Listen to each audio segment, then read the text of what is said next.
السلام علیکم دوستو، میرا نام ہے عمر مصطفیٰ. آپ دیکھ رہے ہیں cricket news hub YouTube channel. دوستو، قومی ٹیم کے اوپننگ بیٹسمین عمران نذیر اپنی صحت یابی کے بعد لاہور قلندر کے ساتھ کیا آرائیاں کی جا رہی ہیں کہ Imran Nazir P S L 5 میں لاہور قلندر کی جانب سے کھیلیں گے. لاہور قلندر کے chief operating officer Samreen Rana سے 38 سالہ عمران نذیر کے حوالے سے سوال پوچھا گیا تو ان کا کہنا، اگر آپ بھی کرکٹ لور ہیں تو اس ویڈیو کے نیچے دیے گئے اس لال کلر کے سبسکرائب بٹن پر کلک کریں اور ساتھ موجود گھنٹی کے نشان کو بھی کلک کر لیں تاکہ آپ کو کرکٹ سے جڑی ہر خبر سب سے پہلے ملتی رہے.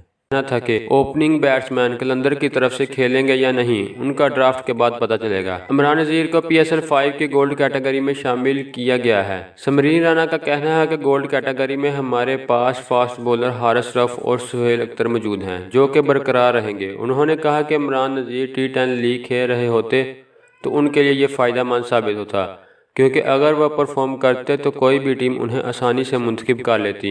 سمرین رانا نے مزید کہا کہ میری خواہش ہے کہ عمران نذیر لاہور قلندرز کی نمائندگی کریں، مگر کھلاڑی منتخب کرنا میرے اکیلے کا فیصلہ نہیں. تو دوستو، یہ تھی ہماری آج کی ویڈیو. کیا آپ عمران نذیر کو پی ایس ایل 5 میں لاہور قلندر کی جانب سے کھیلتا دیکھنا چاہتے ہیں؟ کمنٹ میں یس لکھ کر اپنی رائے کا اظہار لازمی کریں اور ہمارے چینل کو سبسکرائب کریں تاکہ آپ کو کرکٹ سے جڑی ہر اپڈیٹ سب سے پہلے ملتی رہے. تو دوستو، ملتے ہیں اپنی